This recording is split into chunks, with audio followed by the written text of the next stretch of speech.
Greene, and we are here every Wednesday in the beautiful capital of Scarborough, Tobago, where we chat with local authors about their love of the written word, about books, which we love. So all the bibliophiles, right? This is for you. This is your dog whistle. Get in here. Today we have with us an amazing author, and we are going to be chatting with him about his work. He's not just a published author in the sense that you would think. He is a journalist. He's a writer for life. He writes and makes art. And Shaun, we're so happy to have you here with us today. Well, it's a pleasure to be here, Joelle. As I was saying to you, I wasn't sure if I was worthy to be in this space. Here, listen to him. But I'm happy to share any information that I have, the knowledge that I have, and the stories that I can hopefully share with you, which can be helpful to anyone else who's watching. I am so excited to get into this conversation. But before we do that, you know what we do on Book Club Corner. Ladies and gentlemen, wherever you may be viewing from, whether you're in Curacao, Trinidad and Tobago, Dominica, you're looking on Amplia 102, or you're on YouTube, on Facebook for the Tobago updates pages. You know, we have to get our wine in. We support local winemakers here in Tobago. And we have another brand from, Luke Lashley. He has this wine, and this one is called 4F. Luke, I don't know if it meant, Luke needs to explain himself. 4 times the F, I don't know, right? We're going to keep it PG today, but we're going to get into this wine. And you know how we do it, the 5 S's of wine tasting, where we look at the wine, the clarity, the color, we swirl the wine. We're looking for the legs, that's the sugar content, and then we sniff the wine. And we sip and we savor.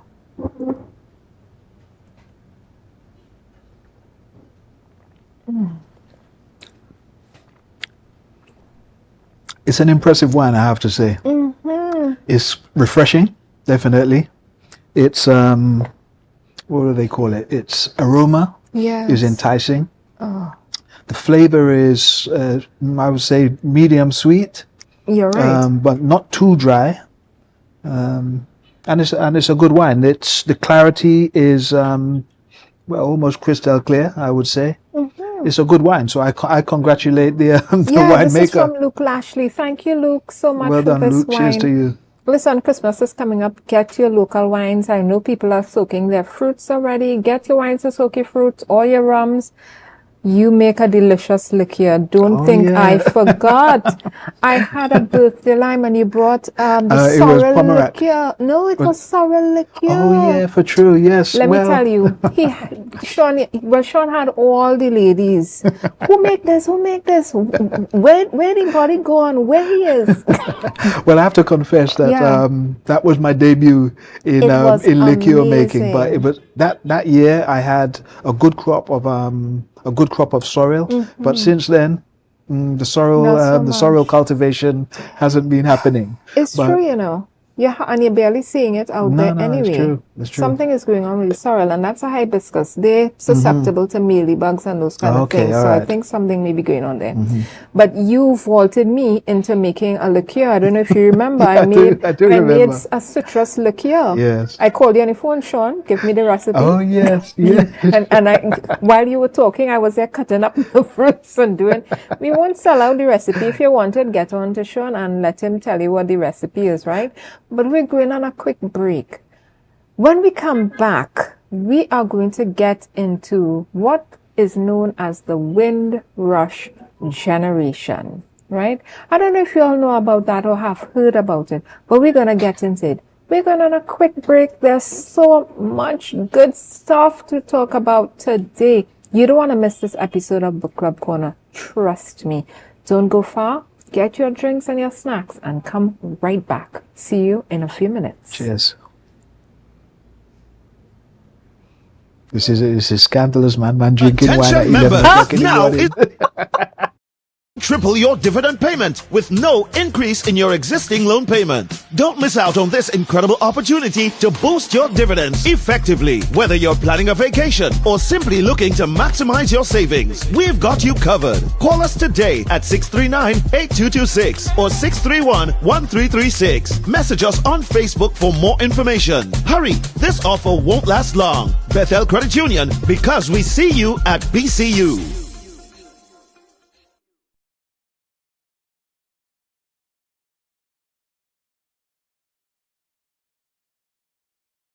Attention member.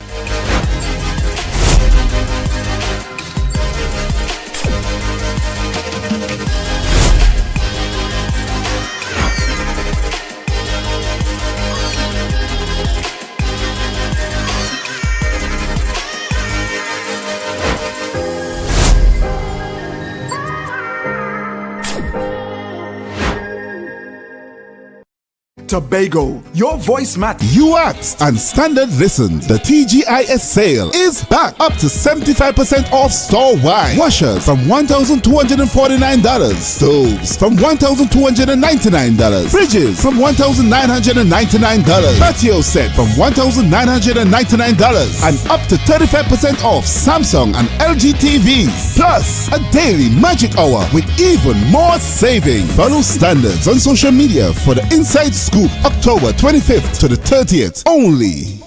Residents, businesses and churches within Scarborough. The Tobago Carnival 2024 Committee is inviting you to the Tobago Carnival Public Postmortem. Join us at Shore Park Complex on November 20th, 2024 at 5 p.m. We want to hear from you. For further information, please contact welcometobago@gmail.com or 639-4441.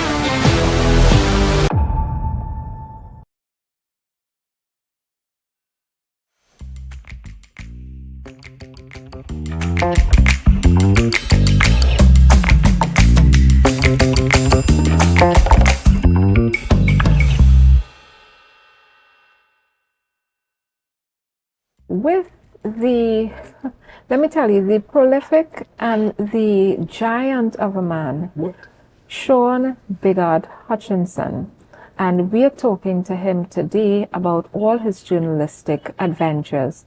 He's not just a journalist, but he's also a committee member for this committee, the Trans-Linguistic Exchange and Translation.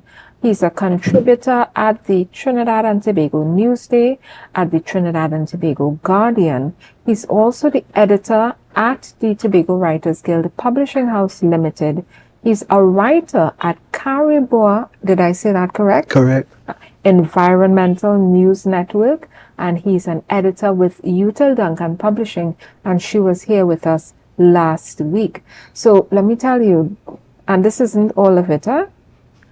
That's just like a snapshot of some of the work over several years. Yeah, you write prolifically and you help other magazines. You edit with other magazines too.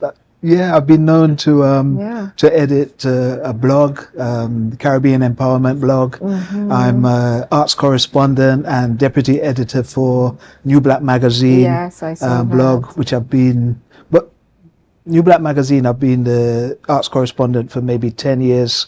So I've been known to write on cultural, social, even political and sporting issues for that publication. So yes, I do quite a few things. Yeah. But you described me as prolific.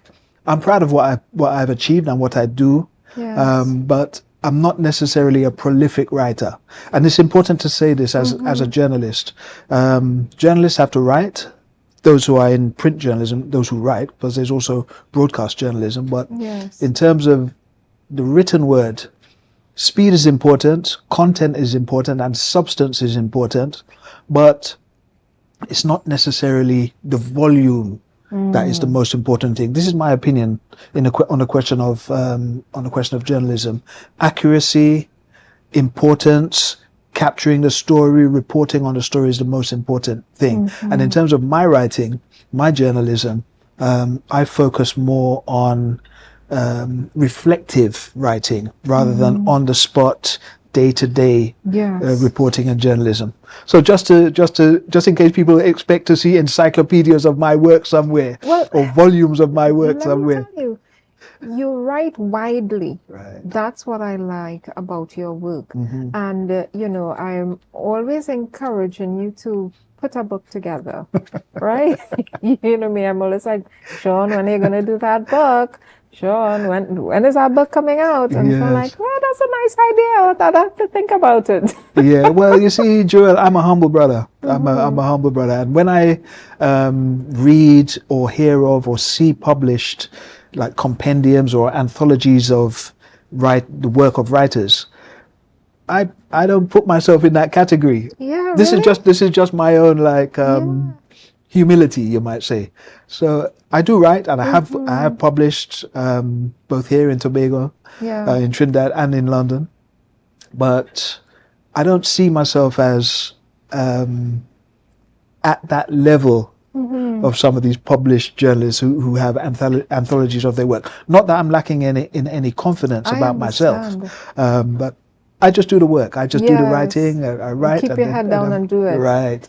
Well, listen, as you said, London, I'm so glad you brought it up, because, you know, I've been having this conversation with you about the Windrush generation. Yes. And it's coming up more and more, trickling down into the Caribbean for us to talk about and hear. And a lot of persons don't know what it's really about, right? They're hearing it and saying, well, what's that? Well, we want to get into this conversation, this Windrush generation conversation, and we have a short video for you.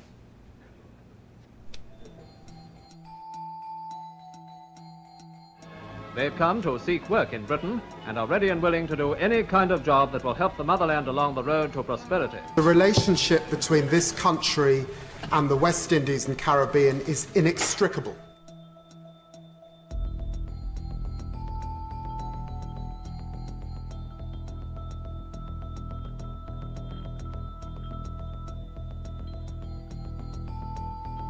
When my parents and their generation arrived in this country under the Nationality Act of 1948, they arrived here as British citizens.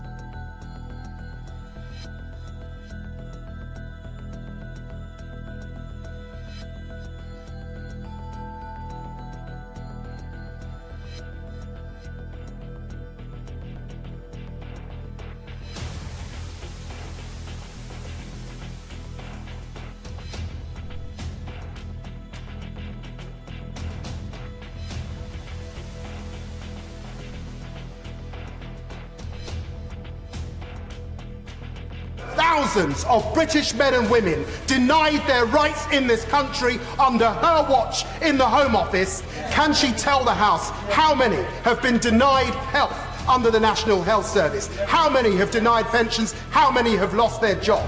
This is a day of national shame, and it has come about because of a hostile environment policy that was begun under her Prime Minister. Mr. Speaker, I share the Honourable Gentleman's admiration for the people who came here from the Caribbean and contributed so much to our society.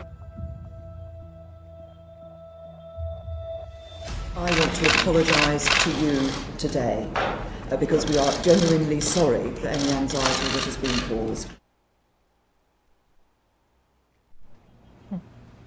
Windrush generation. They call this phenomena, this movement, this migration of people, talking about it, saying the Windrush generation, because 1948, and that was the year my mother was born. 1948, the HMS Windrush sailed into Essex with 492 people on it. That was the first sailing from the Caribbean. Correct. Upon the invitation of England for Caribbean people to come and help them rebuild after World War II. That's right. Well, the HMS Windrush. Tell me about that. Yeah, the British government have been using this phrase, Windrush generation, to describe the people who came on that boat, on that vessel in 1948, and the generations after them. So the children and grandchildren of those who came in 1948. It must be stressed, however, that people from the Caribbean were coming to England, were traveling around the world, in fact, to either Canada or the United States and other places far and wide, even South America, Venezuela, Colombia. We are international people, but we were coming to England at that time at the invitation, as you said, of the British government, who were facing economic and political crisis in the aftermath of the Second World War. And they decided that to address some economic problems and employment shortages, they would go to a source. So the source was the Caribbean. The source was us. Yeah, the colonies. The colonies. The source was the colonies. So they went to principally the Indian subcontinent and to the Caribbean and to an extent Nigeria, Ghana, Sierra Leone. And they invited people to come to do work that the British workers at that time were reluctant to do. That's work in the health service, work in transportation, work in refuse, garbage collection. So that Windrush, what's known as the Windrush generation, those people who came on the HMS Windrush in 1948, they landed at famous Tilbury docks, and from there they dispersed throughout the country to take up jobs. And an interesting thing about that, 1948 predates later invitations to people of the Caribbean to come to the United Kingdom. But one of the most notorious British politicians by the name of Enoch Powell, he was a health minister in the 1950s. He toured the Caribbean, inviting people to come to work in the National Health Service. Within the next 15 or 20 years, he became well known as a politician who was looking to deport these migrants from England. He became known as a notorious racist, a notorious politician who wanted to turn back the time to deport black people. Don't say so. So when we're talking about the Windrush generation, this is what we're talking about generally. We're talking about people of Caribbean descent who moved to England in the 40s, 50s and 60s. And 70s. I think. And 70s up to now. Yeah. And also, I mean, it's important to stress that throughout that period, especially from the 1940s to the 1960s, all the legislation, all the political maneuvering in the House of Commons, in the British Parliament, was designed to, ironically or paradoxically, to deter black people from coming to the country, or to make things more difficult for them, to make things difficult in terms of employment, in terms of healthcare, in terms of social care, in terms of education. So what they defined in the piece that you just showed as the hostile environment, which is that they wanted a hostile environment so people would not come. Yes. Because they're seen as a problem, they're seen as creating social and cultural issues in Britain. So when we're talking about the Windrush generation, that's like a negative factor. But generally speaking, my experience is that we don't really refer to ourselves as a Windrush generation. Correct. We refer to ourselves just as black people living in England or Caribbean people living in England. And the other side of that question, the other side of that equation is that all the developments, or many of the developments in the United Kingdom over the past 40 and 50 years, politically, socially, culturally, musically, we have been at the forefront of them. Let's not talk about fashion. No, fashion, of course, fashion as well. Let's not talk about that. All the most important developments. Football, if you want to talk about football, cricket, carnival, music, steel pan. Well, let me tell you, when we start to talk about cricket, we headed into some very murky waters, right? When we had fast bowlers, right? Licking the wicket from this, and they had to be ducking. Yes. And they were not pleased. It's true. Right? And they changed the rules on us right then and there. Yeah, another anecdote I could share about cricket. When I was a younger man or a younger adolescent, we used to go to Lord's, the Oval, to watch cricket with like my cousins and my dad and my uncles. This was in maybe the late 70s, early 80s, right? And at that time, the West Indies fans, the West Indies supporters would treat it like a carnival. It's like it's mass. You're going into so you're making noise. You're going to have fun. People, come right. on. Yeah. Well, the English authorities wanted to repress that exuberance, you might say. So they banned us from running onto the pitch, from making noise. They wanted a more genteel environment. But now, when they come to the Caribbean for cricket, have you seen their behavior? Right.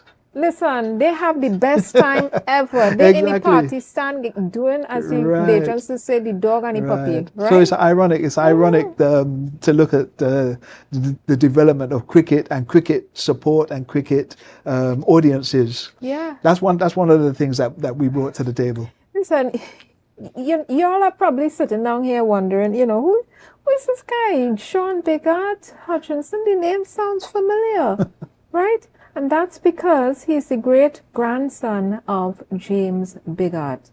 And that's not the only reason you're here, right? And that's a great reason for you to be here, to have this conversation with me today. But let me tell you, Shaun, I kind of trick you. You have to drink some wine for that. What's going on with Top Boy? Top Boy. What's going on with Top Boy? Talk about Top Boy. Top Boy is an interesting show, which presents a picture of London life.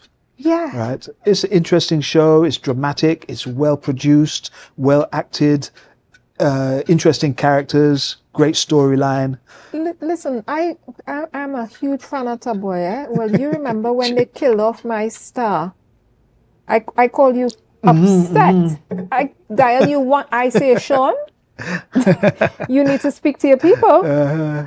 What is going on here? No, but you look at it and you see hints of Caribbeanness in the community and the faces. Yes. And you start to say to yourself, England doesn't feel very English. It feels very us. Well, I think Top Boy presents a picture of London specifically. London is multicultural, multinational. And like I say, the influence of the Caribbean people over time, those who are from the Caribbean to their successors, like my generation, second and third generation, the way we speak, the way we act, the way we dress, has influenced so many aspects of British life. And Top Boy, it could be said, dramatizes and portrays one aspect of the Caribbean experience in London. But our experience is not only related to like living in housing estates or projects and being bad Johns. Listen, of course not. It's we have multifaceted like. Listen, we know our people. It's not just a multifaceted life we live in those spaces, but we're multifaceted people in terms of the type of things we get into, right? Highly educated. No education at all. I mean, it's a continuum, it's a spectrum. Yes. When we do get into education and we do excel, I mean, it's just so phenomenal. You're watching and you say, that's us? Yeah, it's true. That's us. Yeah, well, we have plenty. I mean, we have academics just across smart. all disciplines. I mean, come on. The sciences, the humanities, in art, in culture. So as well as I've said, in sporting endeavors. So the contribution and the influence of the Caribbean people in England is broad and very influential, I would say. Let me tell you, when I look at you, I've seen some photos of James Biggart, and you all have a similar body type, right? I was telling her, I say, he looks just like him in terms of body type, not facial, but, James Biggart was your great-great-grandfather. Correct. He has quite a legacy, right? Being the first black person and the first person to be elected, because before that there was an election, right? To be elected into the legislature and to represent Tobago. There was only one seat. It was the whole of Tobago, and he got it, right? And he was also on the committee that brought the first library and the first high school to Tobago, and that first high school was Bishop's. There was no high school before then. Yeah. Well, I mean, there's so much to say about the history of James A. Biggart, because in a way, his life, his contribution, his legacy typifies the nation building of Tobago, the development of Tobago at that time in the early 20th century. Now, just historically and also anecdotally, as a young man, as a child, my father, George Biggart-Hutchinson, always talked about his grandfather. My grandmother, Edwina Biggart, always talked about her father, James A. Biggart. But when you're a young person, you don't really absorb or take it in or understand the gravity of what's being said to you. But all my uncles, my grandma, my dad, my aunts, they all spoke about James A. Biggart in very laudatory terms. And when my dad returned to Tobago 30 years ago, he embarked on a campaign to raise the profile of James A. Biggart. And it's at that time when I realized how serious he was and the influence that he had and the contribution that he made. And all of that, like people's wisdom, you might say, is corroborated in the literature by noted academics, especially Susan Craig James. In one volume of her book, she dedicates a section to James A. Biggart, and everything that she has written, has studied, has researched as a noted sociologist and researcher, corroborates the things that my relatives told me. So they said he was a VIP, he was a politician, he contributed socially, politically and culturally. And if you look at the work of the academics, this is exactly what he did. So from that reading, anything that happened in Tobago in the early part of the 20th century, politically, socially, culturally, in terms of education, in terms of developing the infrastructure of the society, James A. Biggart was involved in it to some extent. And I'm proud, obviously, to be a descendant of him. I'm proud that he's a Tobagonian, but I look at it in the sense of emulation. What can we do today? We who are citizens of Trinidad and Tobago, we who are residents and citizens of Tobago, what can we do today to ensure that that legacy continues? And I think that what we can do is participate in the life of the country, in the development of the country, in the same way that James A. Biggart did at his level. So he did it at a political level. He was also a business person, a cultural and a cultural leader. So we can do those things, and that's how we can make a contribution to the same nation building project, because it's a continuum from then to now. Well, you have you study the Caribbean Studies and Politics at the London Metropolitan University. Correct. So you seem to be following in the footsteps of your great-grandfather in terms of some of his interests. Yes. But we're going to be getting into that. We have some interesting conversations coming up. Listen, don't go anywhere. Don't go far. We're going to be getting into some more of these conversations in terms of some of the work that James A. Biggart has gotten into, and talking about the relevance of the conversation that's happening today with secession and autonomy and that autonomous continuum we're talking about. When we come back, we'll be talking about those issues and those conversations. So don't go far. Come right back here and join us on Book Club Corner right after the break. Residents, businesses and churches within Scarborough, the Tobago Carnival 2024 Committee is inviting you to the Tobago Carnival Public Postmortem. Join us at Shore Park Complex on November 20th, 2024 at 5 p.m. We want to hear from you. For further information, please contact welcometobago@gmail.com or 639-4441. Black Friday starts now at Courts. Get new and amazing deals every week with the lowest prices on the hottest electronics, top-of-the-line appliances, and stylish furniture. No need to waste your time shopping around. Plus, you can shop now and pay us in February 2025. Black Friday starts now. Don't miss out. Courts, bringing value home.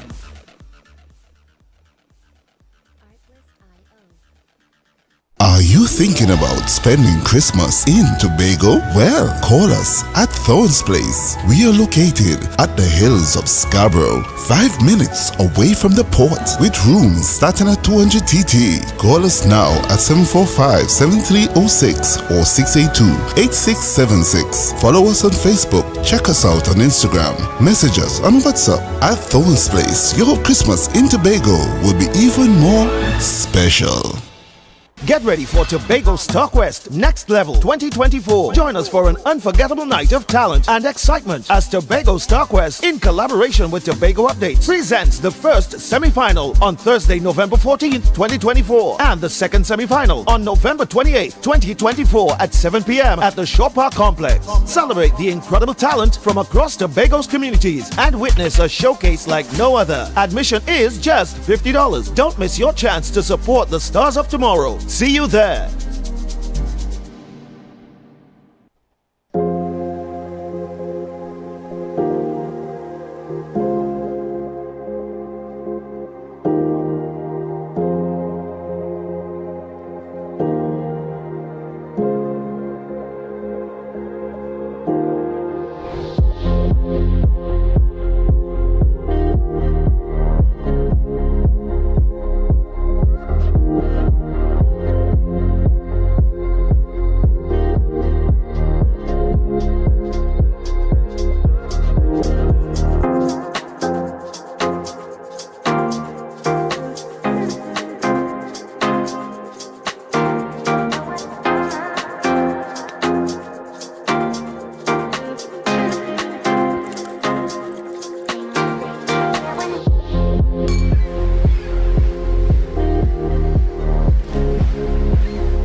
Welcome back, Trinidad and Tobago, the wider Caribbean, wherever you may be, looking at us here on Book Club Corner. Thank you for being with us here today.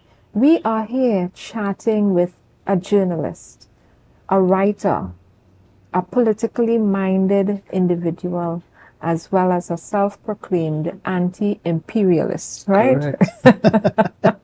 I'm not ashamed of that. And we are chatting here with Mr. Shaun Biggart-Hutchinson. Thank you for being here with us. It's a pleasure to be here. You're giving me a serious build up there. I hope I can live up to it. I'll try my best. Listen, you will not feel us, I know for sure. When we have this look at your work, at your body of work, as you say, you know, you don't look at volume, you're looking at quality.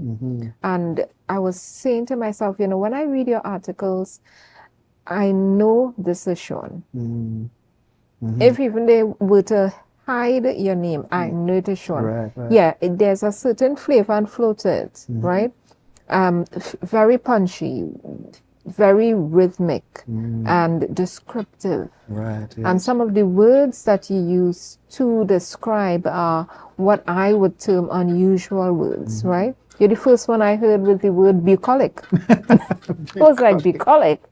I mean, I love words, but I have never heard that one. Looked it up, was that a peasant enjoying the country life or something like that, right? Yeah. I loved it. Listen, if join the Look It Up Club, go and look it up. It's bucolic, new word for the day, right? Just as a writer, as a journalist, you know, we have to be inquisitive, we have to be Yes. curious, we have to read as well. And one of the things, literacy is very important. You know, it's something that as humans is considered one of our superpowers, you might say, to be literate, Yeah. to be able to read, write, and communicate. but you have to cultivate that. Yes. It has to be cultivated and nourished. So a habit that I have is I like to learn words. I like words. I like literature. I like lexicography, you might say. Yes. I like to understand what these words mean, and I like to use them in context. So this is important characteristics for journalists. So you're talking about me using some different type words. The issue is to use the words to explain what needs to be explained. So from a young age, I've been observing, I've been curious, I've been inquisitive, and I've been trying to transform that curiosity, that inquisitiveness, into how I write, how I speak, how I explain myself. So every writer has a voice.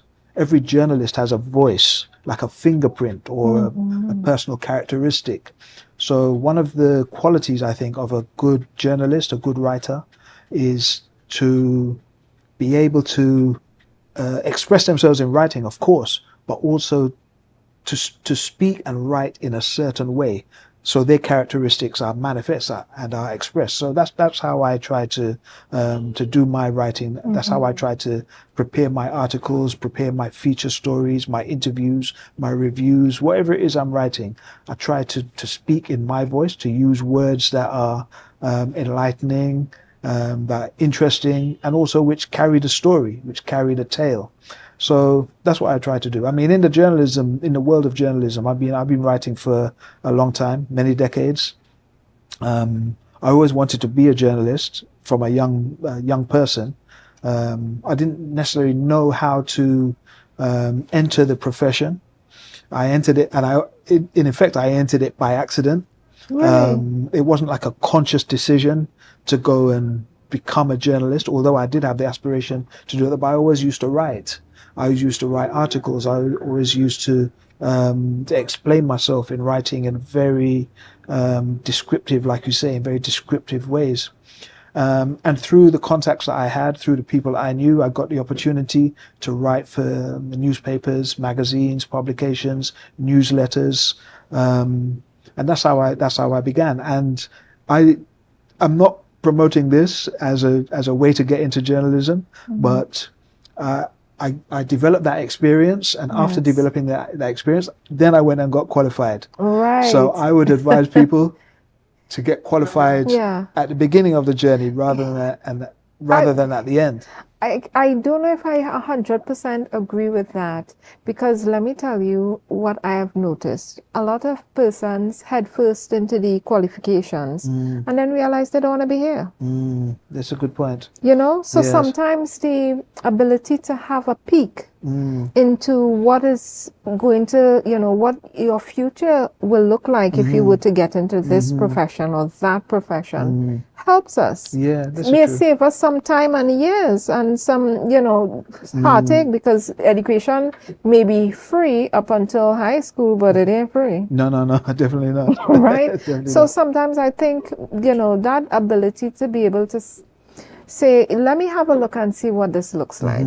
If I really like it, or if Yes. I was just romanticizing Right, this it's important. thing. That And is then important. get into it perhaps even as a mature student, because you've tried a few things and you've decided to yourself, this is what I want to do. Yes. I definitely want to do this, And I think there is something to be said about persons even changing careers because what they first went into wasn't what they wanted to do. Well, I think it wasn't their passion. Yeah, from my perspective, I think I can definitely put down on my epitaph, not that I'm wishing anything negative, but I can definitely put down that I'm a writer and journalist. I always wanted to be a writer and journalist. Yes. I am a writer and journalist. I've always been pursuing it one way or another, and I'll continue to do that. And I do think it's important that if you have the ambition to do it, then you should go out and attempt to achieve it. Yes. And yeah, that's what I'm trying to do. And you're an amazing editor as well. Yes, yeah. Listen, let me give a short. The first time I had written a piece that I was submitting to the Guardian, and I sent it to you, and I said, Shaun, have a look at it. I don't know what I wrote, right? And it wasn't 2 words I wrote, but in 2 seconds flat, you sent it back. Yes. And I was like, he read this whole thing already? Yeah, you were like flash, Yes, and literally cut straight to the quick. He was like, move this, take out this. It's fantastic, yeah, but all right.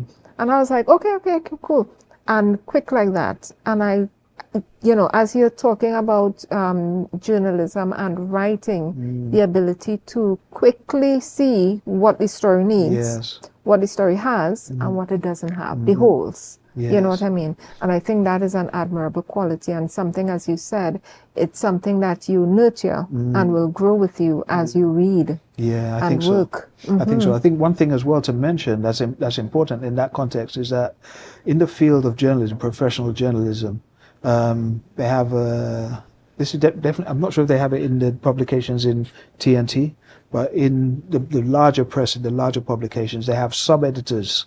So your journalist will go and write their story, write their report, write their article or their feature, and then you'll have a sub-editor who would go through that article. So I have experience as a sub-editor. I see. So to be a sub-editor, you have to be knowledgeable, clear, have a good vocabulary, be able to understand the story, be able to read it quickly, interpret it, and be able to correct or edit or change where necessary. So this is quite important, and this is also a skill that I've been able to strengthen and enhance over the last 10 years working as an editor. So I've edited several books here in Tobago, and when I was living in London, I've edited several books here in Tobago where people via the Tobago Writers Group, guild should I say, have come to me and asked me to edit the manuscript of their potential publication, and I've done that. I mean, it takes a lot of discipline. It can be time consuming, but it's also rewarding because you see the evolution of the writer's ideas in their mind through the conversations that you have with them, to how they express their ideas, how they develop the narrative that they want to carry the reader along, and how it moves from one stage to the next. So of the books that I've edited here in Tobago, it's been a useful experience, a rewarding experience, and I hope the people that I've helped have found it equally rewarding. Yes, I'm sure. Listen, ladies and gentlemen, we are not done with you yet. The second half, how they say, the latter half will be better than the former. The latter shall be better than the former, or something like that. Let me tell you, go and get your drinks, go and get your snacks, come right back. We're going to be heading into some deep waters, wading into some deep waters, where we're going to be looking at a book called Identity and Secession by Larry Luke, and his conversation in that book about James Biggart and some of those discussions. So don't go far. We're going to be coming right back to Book Club Corner in a few minutes. I wish I'd gone and read the book.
residents, businesses, and churches within Scarborough. The Tobago Carnival 2024 committee is inviting you to the Tobago Carnival public post-mortem. Join us at Shaw Park Complex on November 20th, 2024 at 5 p.m. We want to hear from you. For further information, please contact welcometobago@gmail.com or 639-4441.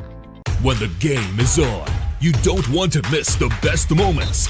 With Amplia TV, you can enjoy our ultimate sports package and watch your favorite games on the go. Stay connected and informed with sports news, scores, and stats with Amplia's fastest internet speeds. Up to 1 gigabyte fiber internet, you can stream riveting football action, cricket, NBA games, and much more. With Amplia, it's game on. Visit amplia.co.tt or call 800-4663. Amplia. Do more, live more.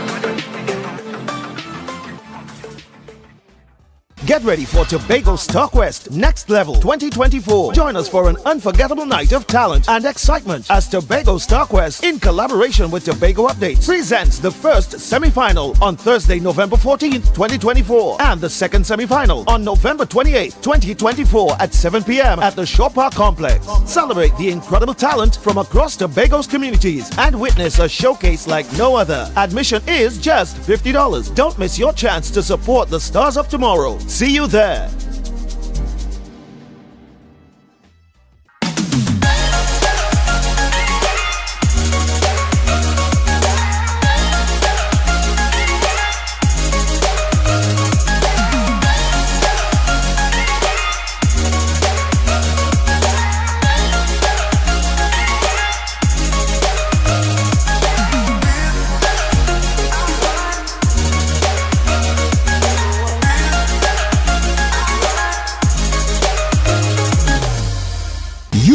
And standard listen, the TGIS sale is back up to 75% off store-wide. Washers from $1,249. Stoves from $1,299. Fridges from $1,999. Patio set from $1,999. And up to 35% off Samsung and LG TVs. Plus a daily magic hour with even more savings. Follow standards on social media for the inside scoop. October 25th to the 30th only.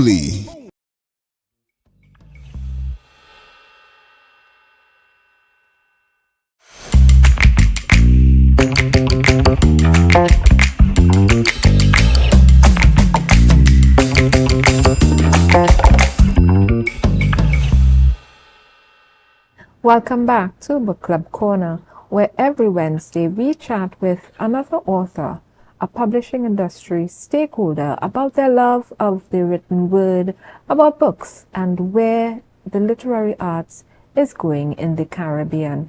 And we're here with none other than Shaun Biggart-Hutchinson, a good friend of mine, a great storyteller.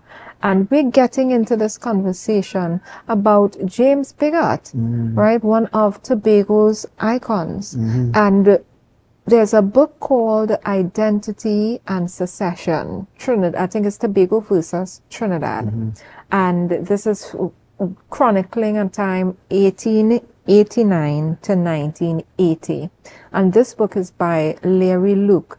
And he has a portion in his book where he is talking about James Biggart. And he says, you know, he put Biggart just left of the midpoint of the autonomy continuum from secessionist to integrationist, describing him as a separatist who saw Tobago as having an identity and culture distinct from that of Trinidad. In Luke's assessment, Biggart set the stage for autonomists like A.P.T. James and A.N.R. Robinson, who would represent Tobago in the middle and latter part of the 20th century. And this book is Identity and Secession. When I read that quote, and I realized we have quite a muddle of terms. You know, when we start this conversation and we say autonomy, people hear secession. When they hear secession, they hear autonomy. They're not synonymous. No, right? That's right. And I decided, you know, let's talk about these terms. Let's clarify them so people understand and understand what they're talking about when we're talking about it and what people should be talking about when they say it, right? You can't use them interchangeably. Correct. They're not the same, right? Take it from a girl who was in the Look It Up Club, okay? And what is the Look It Up Club? You go to your mother or your father and you say, what's this word mean? Or an adult, what's this word mean? And they say, go and look it up. Right? You got to get a pencil and a paper and write down the word and go and look it up, because they will ask you later, oh, you find the word, what does it mean? So go and look it up, right? So when we look at it, we have these terms we've put out there for you, and we're looking at the word secession. It is the action of withdrawing formally from membership of a federation or body, especially a political state. And the way they would use it, the republics want secession from the union. We have another term, and that term is autonomy. It is the right or condition of self-government. Between the First and Second World Wars, Canada gained greater autonomy from Britain. And for those who didn't know, Canada was a British colony and still is. Let me take it back, sorry. Canada is a British Continues colony, to be. right? And the last term we want to be talking about is integrationist. An integrationist is a person who believes that different groups of people, especially different races, should be able to mix together more. Integrationists may also support social integration or work for it, such as James Biggart in the Caribbean, namely specifically Tobago, and Martin Luther King. He wanted people to be able to come together instead of being separate. And when we have these conversations, where you and I were talking before we even got into Book Club Corner, and, you know, when we have a conversation about the autonomy continuum, and I really like that phrase that Larry had in his book, that autonomy continuum. It isn't a destination, right? It's something that you can get more of and less of, Correct. depending on what's happening. And I think I really like that because it gives you latitude, flexibility, you know, and I wanted to hear from you. One, because of course, James Biggart is your great-grandfather, but from you as well as a journalist, hearing what's happening in the space and how we're having these conversations, you know, what's your take on, one, if your great-grandfather was here today, you know, what would he think of this conversation that we're having in the Tobago space in the context of those three terms that we talked about? Yes, I think really interesting question. Intriguing to investigate how he would have thought in the early part of the 20th century in comparison to how we may analyze and investigate what we see in front of our eyes today. When I think of the work of James A. Biggart and the contribution and participation that he led in terms of developing the nation-building project of Tobago, I look at his aims were, I believe, to transform the society, to enable people to take hold of the decision-making process, so they had the opportunity and the right, indeed, to participate in decision-making on all questions, whether it's, as I've said before, education, infrastructure, the economy, social and cultural issues. So when I think of the question of autonomy, in that context, I think of how do people participate in making the decisions that affect their lives. And I think in terms of James A. Biggart, his contribution and his participation points towards someone who was directly involved. That's important. Everyone should be involved. This is an important question of autonomy as well. Yeah. Autonomous people, autonomous individuals, autonomous communities are communities that are involved in their life. They participate in their life. So how could the Tobagonians of that time, articulated by James A. Biggart and the people that he worked with, and embodied by their activities, how could they contribute to the development of Tobago? Its economy, its infrastructure, employment prospects for the people, the development of industry or agriculture. How could the people participate in that at a high level, at an autonomous level, at an independent level, a meaningful level? This is how I see the question of autonomy. I hear a lot and I read a lot, not only in Trinidad and Tobago, but in other islands in the Caribbean where people believe that their problems can be solved by one of the words that you use, secession, to secede from a union, to break away from a union. And I think it's a phrase, a term, an aim, an aspiration, which appears to be useful, appears to be beneficial in a superficial sense. But we in the Caribbean, we in the region, we in Tobago, we are small island developing states. So in terms of how our economies serve our needs, how our economies serve the needs of all demographics in the society, will seceding from a larger body achieve an improved economy, improved infrastructure, developing our industrial communications, our agriculture, our ability to solve our problems? Can secession, can breaking away, and to can it achieve that? negotiate? And does it put us in a powerful or a disadvantageous versus an advantageous position to negotiate trade? Yeah, right? that's important.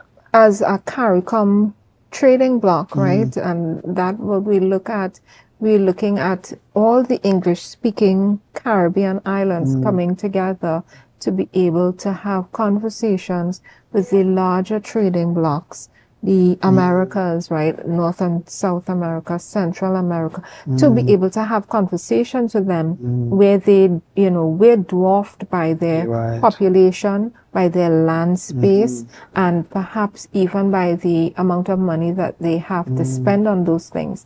And it is not because we are not industrious ourselves why some of our Caribbean states and neighbors are not financially ahead.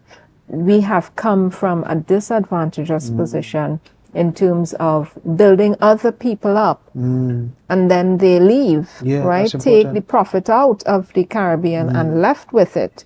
And the UK is one of them, the US another. The colonies, that idea of a colony, you are to be used and not to be built up.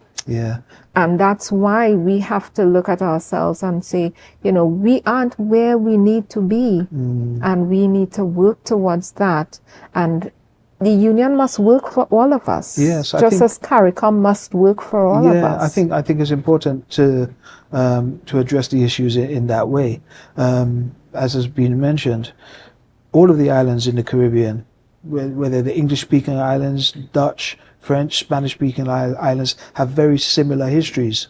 They have very similar recent history, I'm talking. A very similar history of exploitation, colonization, profits being extracted from the countries and taken to a metropolitan center to develop a metropolitan center, as opposed to investing in and developing our societies here. So 300, 400, 500 years after you might say participation in the colonial economy, we still have economic and political problems to address and solve.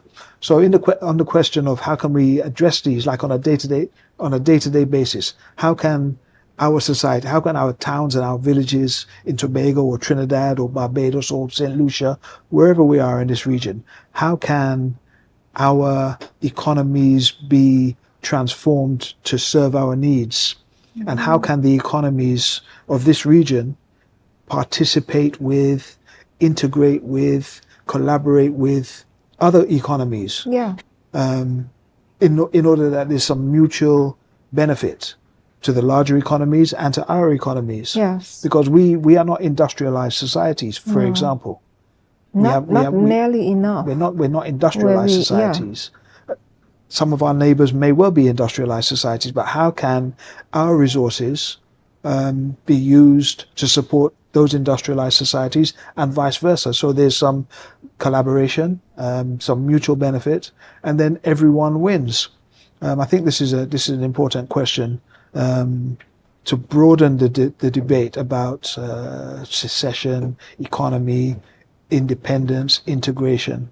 Some of these terms they become like catch-all terms. Yes. And in spending time debating them, discussing them, analyzing them, some of the more what could be considered to be mundane issues get left by the wayside. So if we're discussing infrastructure as mundane, it's a problem. Infrastructure is important. If we're discussing healthcare, social care, infrastructural development, education, they're not mundane things. They're important aspects of an economy which also need to be invested in and developed to establish a space in which we live that meets our needs. So I think this is another way to address that question. Yeah, we're running out of time, of course, but one of the things I always in the back of my mind is the example of Haiti, right? How France, when Haiti wanted independence, how France basically said, well, give us everything you have and you'll get it, right? And left them bankrupt. Yes. And, now people start to have conversations with, they must have done something wrong. Why they're suffering like that? No, if somebody took all your money, you'd suffer. Well, Haiti is probably historically emblematic of the problems that we have in the Caribbean, the history that we have and the problems that we have to overcome, where a colonial power, first of all, attempted to genocide the indigenous people. After attempting to, and in some cases succeeding in genociding the indigenous people, they organized kidnapping, human trafficking, and enslavement of millions to work those people to death. And then when those people, that's our descendants, decided, no, we're not having this, we're going to fight to defend our rights, fight to defend our very humanity, up to the extent of declaring independence in the case of Haiti. These are very important historical facts to know and to understand, but also, as you've alluded to, the revenge seeking that the colonial powers have undertaken for the past 200 years. So we might look at Haiti today and say this country is ravaged, this country is in perpetual crisis. But we have to ask ourselves, why is this? How did they get there? How did they get there? Why is this? Why is the economy totally dependent on paying a debt to France? Who is doing well? Who's doing well? What do you want? What do you want the money for? So these questions, I think, have to be looked at carefully. And then the repatriation conversation. I mean, is there ever going to be any real justice? And sometimes we say, well, you want justice or you want money. Sometimes the money makes them pay, the money makes them feel it. Yes. Yeah. And that sometimes is how you have to make them understand. Because when they have to pay, then they understand what your contribution really was, right? They don't want to acknowledge it. Give us back all the money you took. Yeah. Well, this is a very topical matter, because 2 weeks ago in Samoa, in the Pacific, at the Commonwealth Heads of Government meeting, the United Kingdom government once again stated their reluctance or refusal to address the issue of reparations for the enslavement of our people and the damage done to our societies by the colonial experiment. They're unrepentant. They don't acknowledge the crime. We don't necessarily want an apology, but if they were to apologize, an apology suggests contrition and acceptance of guilt.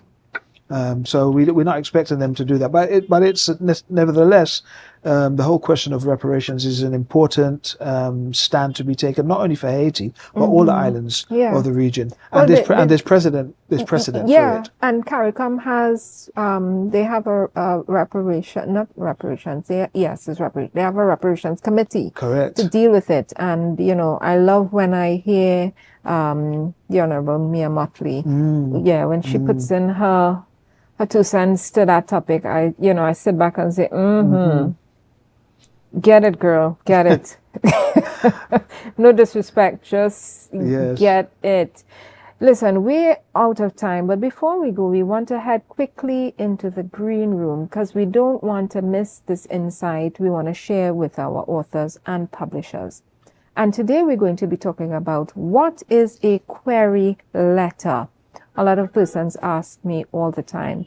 And a query letter is a letter you send it to convince editors like Shaun or publishers like Util Duncan and the Tobago Writers Guild Publishing House that you have a project that not only will interest them but will make them money, right? So that's what a query letter is. It is an introduction to your body of work, to your book, to get them to publish your stuff. And that is something that a lot of persons who want to get into traditional publishing get some skills, whether you get an agent or you figure out how to do it yourself. But a query letter is very important, super important, if you're going to look at being traditionally published.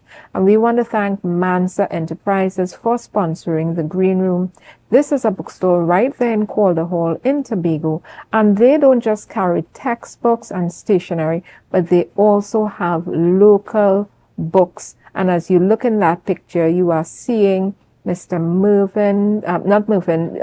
Dr. Dumas's book in the background, and they carry local books. So if you have a book and you want it to be shelved at a store, check Mansa.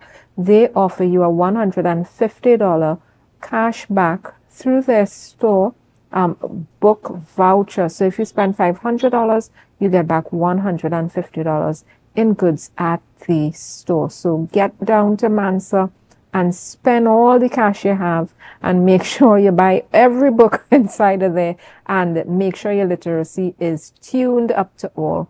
We want to also thank the Caribbean Book Marketing Hub. They have an author directory coming out soon, and for sponsoring the Green Room, we thank you. If you're an author and you would like to be featured in this author directory, a Caribbean author directory, get on to Caribbean Book Marketing Hub and leave your information with them on the form. There is a QR code on this form. If you scan it, you'll be able to input your information. Shaun, before we head out, just quickly, I wanted to ask, what would you say to a person who wanted, whether young or old, it could be a second career, getting that second wind in life. What would you say to a person who wanted to get into the profession of journalism? It's a laudable profession, a laudable pastime. I would say to them, get themselves a pen and a paper and a notebook and find out what's going on in their community. There's always a story.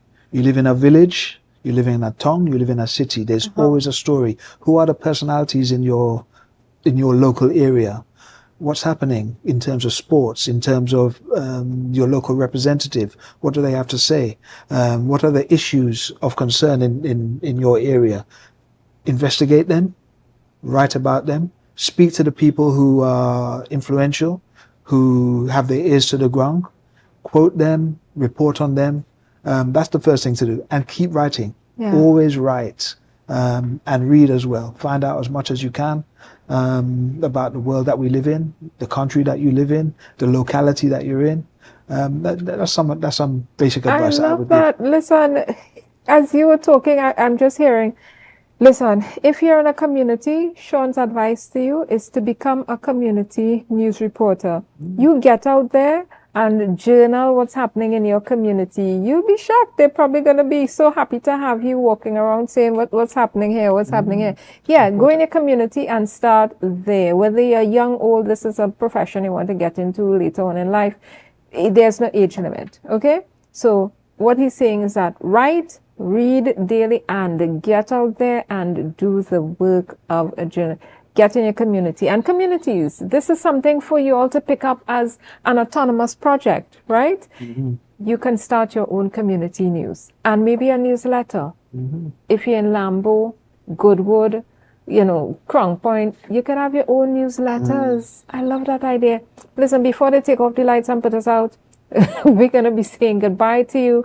Thank you so much for being with us today, Shaun. Listen, cheers to you. Cheers to you all. Thank you for being here. And those of you all who are watching us, tune in next week when we bring another author, we bring another wine, and we have a great time right here on Book Club Corner, talking about some deep topics, some happy topics, some light topics. And we'll see you next week, Wednesday, on Book Club Corner.